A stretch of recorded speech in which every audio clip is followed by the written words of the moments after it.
എൻ്റെ കൂടെ ഇപ്പോൾ ഉള്ളത് കോഴിക്കോട് കൊയിലാണ്ടി ചേലിയ സ്വദേശി സജീറാണ്. 2 വർഷം മുന്നെയാണ് ഇദ്ദേഹം UAE-യിലെത്തിയത്. അജ്മാനിലെ ഒരു സ്വകാര്യ ടാക്സി ഡ്രൈവറായിട്ടായിരുന്നു ഇദ്ദേഹം ജോലിയിൽ പ്രവേശിച്ചത്. ഫൈനുകൾ അടക്കാൻ ഇദ്ദേഹത്തിൻ്റെ കയ്യിൽ കാശില്ലാത്തതിനാൽ ആ കമ്പനി വിസ ക്യാൻസൽ ചെയ്യാതെ മറ്റൊരു കമ്പനിയിലേക്ക് ഇദ്ദേഹം ജോലിക്ക് പോകുകയായിരുന്നു.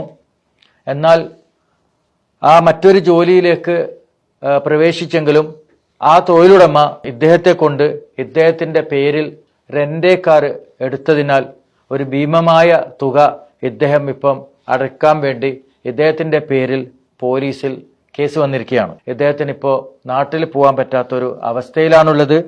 ഇദ്ദേഹത്തിൻ്റെ ഉമ്മാക്ക് സുഖമില്ലാത്ത ഒരവസ്ഥയിലാണുള്ളത്. അടുത്ത മാസം ഇദ്ദേഹത്തിൻ്റെ വിസ ഓൾറെഡി തീരാനിരിക്കുകയാണ്. ഈ ഒരു സന്ദർഭത്തിൽ വളരെ പ്രയാസത്തിൽ കൂടിയാണ് ഇദ്ദേഹം നീങ്ങിക്കൊണ്ടിരിക്കുന്നത്. ഇപ്പം മാസങ്ങളായി ഇദ്ദേഹത്തിന് തൊഴിലില്ല. ഇദ്ദേഹം ഇപ്പോൾ റമദാനിലെ സാമൂഹ്യ പ്രവർത്തകരുടെ കനിവിലാണ് ഇദ്ദേഹം കഴിഞ്ഞു പോകുന്നതെന്നാണ് ഇദ്ദേഹം ഞങ്ങളോട് പറഞ്ഞിരിക്കുന്നത്. എന്താണ് നിങ്ങൾക്ക് സംഭവിച്ചത്? എപ്പോഴാണ് നിങ്ങൾ UAE എത്തിയിരിക്കുന്നത്? 2021 നിങ്ങൾ ദുബായിലെത്തിയത്. അതെ. നാട്ടിൽ എന്തായിരുന്നു നിങ്ങൾ ചെയ്തിരുന്നത്? നാട്ടിൽ ഓട്ടോ ഡ്രൈവറായിട്ട് എവിടെ? കോഴിക്കോട് പൂക്കാട്. നിങ്ങൾ ഓട്ടോ ഡ്രൈവറായിട്ട് ഉണ്ടായിരുന്ന ആളാണ്. പിന്നെ അത്യാവശ്യം കൂലിപ്പണിയും കാര്യങ്ങളൊക്കെ ആയിട്ട് അങ്ങനെ പോകുന്നു. അപ്പൊ കൊറോണ സമയത്ത് അവിടെ ജോലിയും കാര്യമൊന്നും ഇല്ലാത്തപ്പോഴാണ് നമ്മൾ ഇങ്ങനെ വിസ ഉണ്ടെന്ന് പറഞ്ഞിട്ട് കൊച്ചിയിൽ നിന്നാണ് കയറുന്നത്. അപ്പൊ വിസക്ക് പൈസ ഒന്നും എടുക്കൂലെന്ന് പറഞ്ഞു അവിടെ. അങ്ങനെയാണ് നമ്മൾ 85,000 കൊടുത്ത് കയറിയത്. ഇവിടെ എത്തി അവര് ലൈസൻസ് എടുത്തു തന്നു. പിന്നെ റൂമും ഫുഡും ഇല്ലാന്ന് ആദ്യം പറഞ്ഞിരുന്നു. അങ്ങനെ ഇവിടെ എത്തി ഞാൻ നാട്ടിൽ നിന്ന് ഒരു ആക്സിഡന്റിൽ എനിക്ക് ഇവിടെ വേദന ഉണ്ടായിരുന്നു നടുവിന്. അപ്പോൾ ഇവിടെ വണ്ടിയുടെ ലൈസൻസ് ഒക്കെ എടുത്ത് വണ്ടി ഓടിക്കാൻ തുടങ്ങി. അപ്പോൾ എനിക്ക് ഭയങ്കര ഊരവേദനയും തീരെ ഇരിക്കാൻ കിടക്കാനൊന്നും പറ്റാത്ത അവസ്ഥയിൽ ഞാൻ കമ്പനീനോട് ചോദിച്ചു ഇങ്ങനെ പോകണം, എനിക്ക് നാട്ടിൽ പോകണം, തീരാവുന്നതിന് മെഡിക്കലിൻ്റെ ഇതിന് പോകണം എന്ന് പറഞ്ഞു. അപ്പോൾ ഒരാളിന് ഇത്ര പേയ്മെന്റ് ഉണ്ട്, പേയ്മെന്റ് ക്ലിയർ ചെയ്താലേ പോകാൻ പറ്റുള്ളൂ.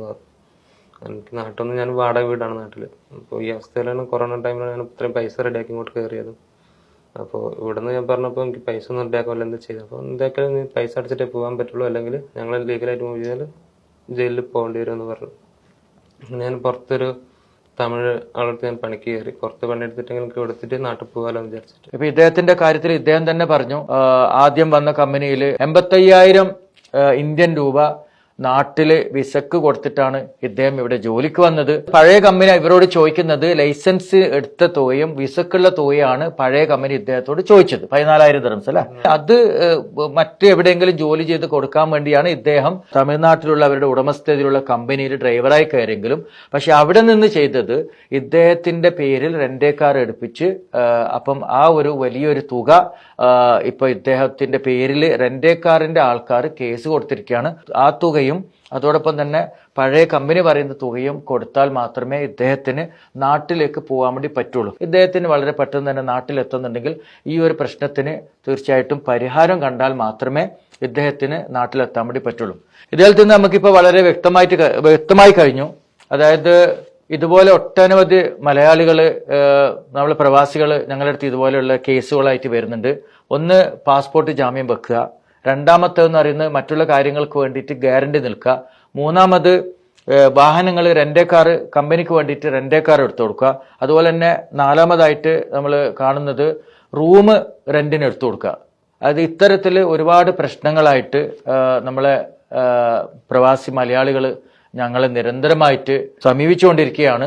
അപ്പൊ ഇതിൽ നിന്നെല്ലാം തന്നെ ഈ കാര്യങ്ങൾ ചെയ്യുന്നതിന് മുന്നേ നിങ്ങൾ ഒരു വേണ്ട രീതിയിലുള്ള ഒരു തീരുമാനം എടുത്തതിന് ശേഷം മാത്രം, അതായത് ഇതിനെപ്പറ്റി ശരിക്കും ഒരു റെന്റേ കാർ ആയാലും ഏതൊരു കാര്യത്തിനും ഗ്യാരണ്ടി നിൽക്കുമ്പോൾ വളരെ ശ്രദ്ധാപൂർവം അത് നിങ്ങൾക്ക് അത് തിരിച്ചു ലഭിക്കും, അതല്ലെങ്കിൽ ഒരു പ്രശ്നമില്ല എന്നുള്ളത് പൂർണ്ണ ബോധ്യം ഉണ്ടായാൽ മാത്രമേ ചെയ്യാവൂ എന്ന് എല്ലാ പ്രവാസി മലയാളികളോടും പറയാണ്.